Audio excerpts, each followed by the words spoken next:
Hacking a video game is not easy. It requires a little bit of originality and ingenuity. Hi folks, it's Falcon, and today on gameranx, 10 times video game hackers got creative. Just a quick note before we get going, we are layman's here, so keep that in mind. We're gonna try to explain this stuff as best we can, but we're not experts, so it's gonna be kinda surface level. If you happen to be a brilliant hacker and notice some flaw in what we're saying, leave us a comment. We want to hear from you. We're just playing video games and having fun here. So with that in mind, starting off at number 10, hackers found a PlayStation 2 exploit in the DVD player to run freeware games. Like, this took 20 years for hackers to discover, and before this method, most means of hacking the PS2 involved either modding a PS2 or using a pre-modded memory card or hard drive. All you need for this one is a specially burned DVD, which is about as cheap as it gets, even though DVD burners aren't really as prevalent as they were in the mid-2000s. As is the case with basically everything on this list though, the actual process is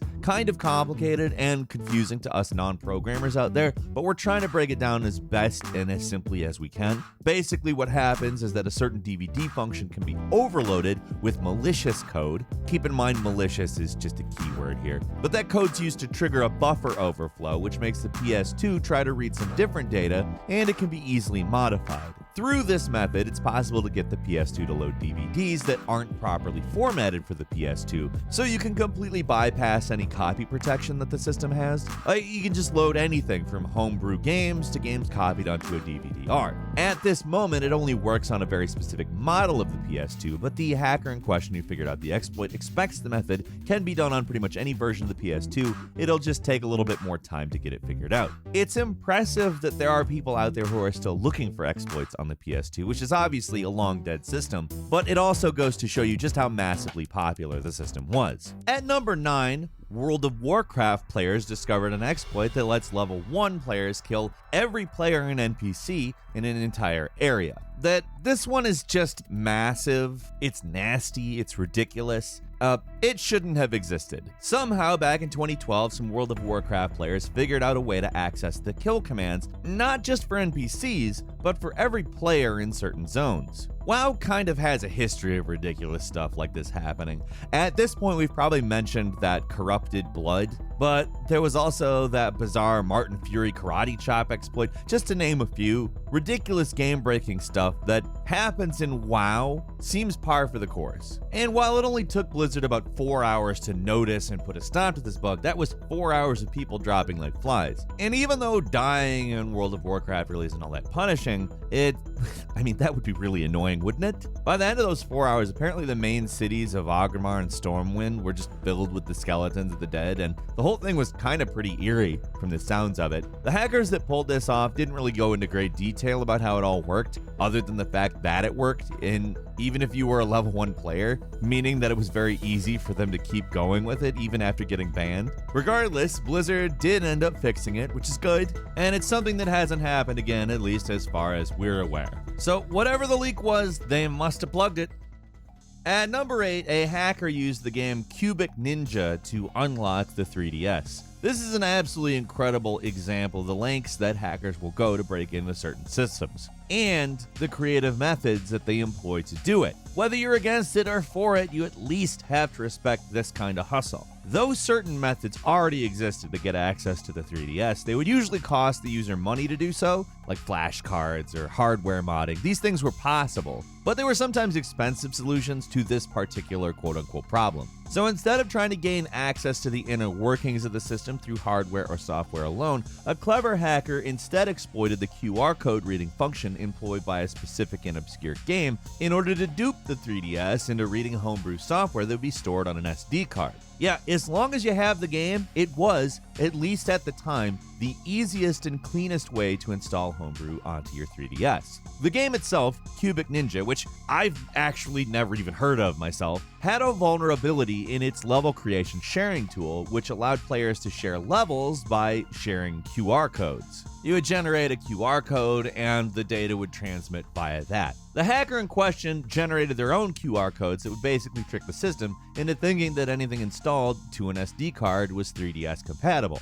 It's actually a pretty ingenious solution. The only problem being that Cubic Ninja immediately shot up in price. It went from being a totally forgotten game to one that is highly sought after. At number 7, players discovered a URL exploit to generate thousands of dollars in Xbox Live points. Alright, so you can argue whether some of the previous hacks or exploits on this list really hurt any companies or not, but it's pretty safe to say that this particular point was at least somewhat damaging to Microsoft, even if it maybe wasn't quite as bad as it seemed at the time. How all this worked comes down to Microsoft points. Like, we're not talking about real money here, just the in-app currency that Xbox used if you wanted to buy stuff on their system. There was a special promotional offer running at a time around 2011 where they'd send you a link with a code and you use it to redeem $2 in Microsoft points. Some people quickly discovered an apparent flaw in this delivery method, though. Instead of the URLs being totally random strings, they had certain values that if you changed them anywhere between 0000 and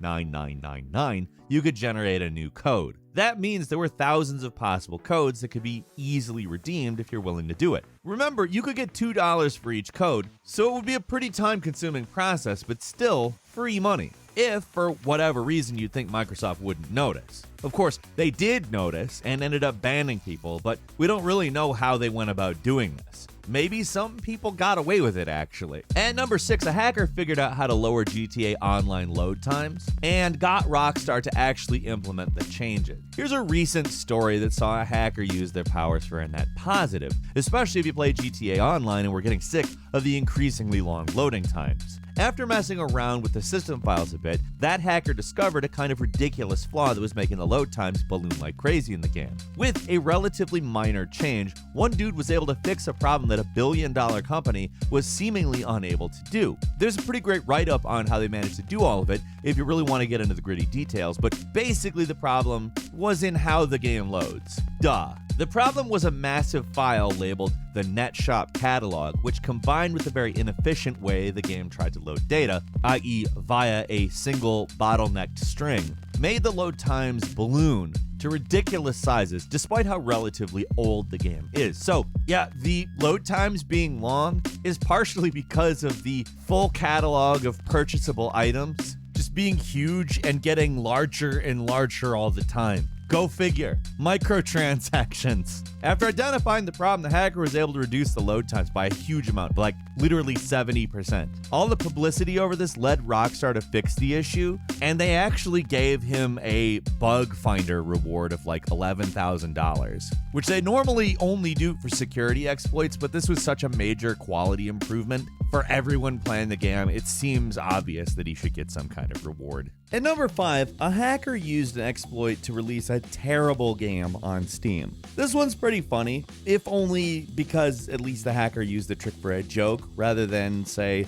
to spread a virus or something like that. See, back in 2016, a hacker was able to release a game on Steam called Watch Paint Dry, which was literally a game that looks like it was probably made in RPG Maker, where you can do the titular watch paint dry. It's obviously a joke, but honestly, it's not that far off from some of the garbage that gets released on Steam every day. What makes this one unique, though, is that the game was never actually approved by Valve. It's a game that got released on the Steam store, but totally bypassed all the official channels. How the hacker did it, of course, is a little nebulous, but basically they got access to the Steamworks developer program, which basically anyone can apply to join, and then use some trickery to gain access to certain developer pages that normally they'd have to do some kind of a submission process to get access to. Basically, they were able to trick the system into thinking that Valve had approved the game, even though it already had not. The vulnerability was pretty quickly fixed after this little stunt, but it ended up being a fairly harmless thing that's just kind of funny.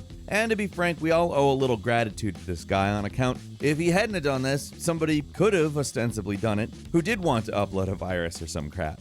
At number 4, making a crosshair on your screen for games like CSGO to Noscope. I think this could be a good point for any form of cheating that doesn't involve changing the game somehow. Stuff that doesn't involve modifying the game files or anything, like more DIY stuff. These days, it's still fairly effective, even after the developers intentionally made it so rifles are more inaccurate when fired from the hip. It's not as good as it used to be, but it still works. and it's the sort of thing that can't be stopped with anti-cheat programs. There are a lot of other more ridiculous methods people have gotten up to out there, like getting blue filtering screens so they can see more clearly when underwater in certain games, or using screen contrast altering programs to make games that don't let you affect darkness values way brighter. Probably the most annoying form of this cheating is when you watch someone stream to know exactly what they're doing. It's basically looking at someone's screen in GoldenEye for the modern day. It sucked then, and it's actually worse now, because at least back then, they were in the same room as you, so you could like punch them for it or at least yell at them. Stream sniping is something that can get you banned, and because of the internet footprint makes it possible to prove, but I have to assume that most people who cheat this way get away with it. It's just too easy and too tempting for some people, and about as far from clever as it gets, but it does bypass the game's normal method of cheat detection in a powerfully annoying way.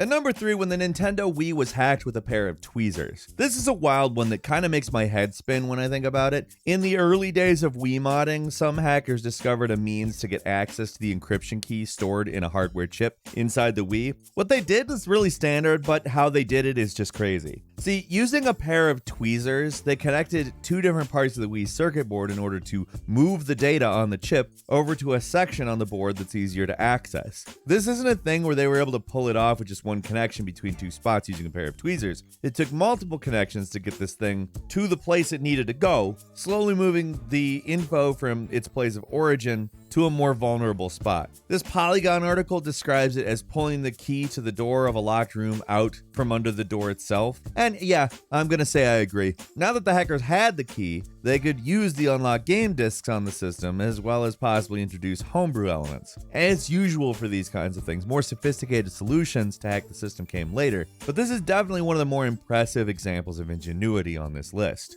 At number 2, the Nintendo Switch was hacked with a paperclip. Here's a rather infamous example you probably already heard quite a bit about. Back in 2018, when the Switch was still relatively new, hackers discovered a way to get around the Switch's copy protection with a simple paperclip. How they did it was simple, but also possibly dangerous for the system. Using a paperclip, they shorted one of the pins on the right Joy-Con, which allowed them to boot the system in a special recovery mode called RCM mode. Basically, this mode makes the Switch's Tegra X1 processor think there's been some kind of error with the regular boot, so it starts up in the recovery environment instead. From here, the Switch is just basically a regular computer that can be modified as much as you want, but the danger lies in the fact that even though it is fairly safe, you are shorting a pin on your system, which, if done correctly, is possibly going to totally fry the thing. These days, there are methods for doing this that are a lot safer than jamming a paperclip into your Switch controller port, but we won't be showing any of that for obvious reasons. Because this method is entirely hardware based, on some level it can't be fully fixed, making it one of the most effective and clever hacks we've ever seen.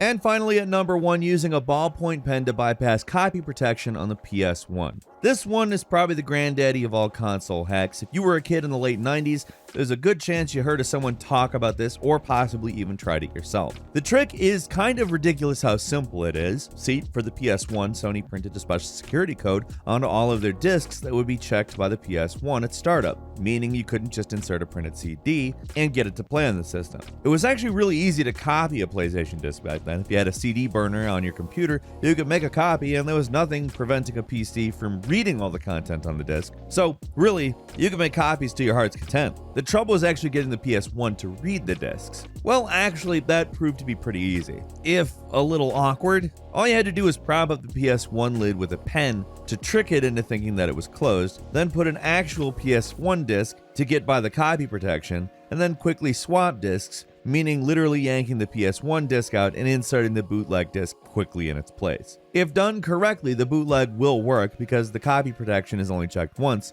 which is when the game starts, which was very easy to exploit. All it took was a pen. Hell, some people were able to get it work with a spring and some quick reflexes, and you'd be able to play basically anything. It's not exactly elegant in practice, but it worked, and it worked really well. What do you think? Leave us a comment, let us know. If you like this video, click like. If you're not subscribed, now's a great time to do so. We upload brand new videos every day of the week. Best way to see them first is, of course, a subscription, so click subscribe. Don't forget to enable all notifications, and we thank you very much for watching this video. I'm Falcon. You can follow me on Twitter, Falcon the Hero. We'll see you next time, right here on gameranx.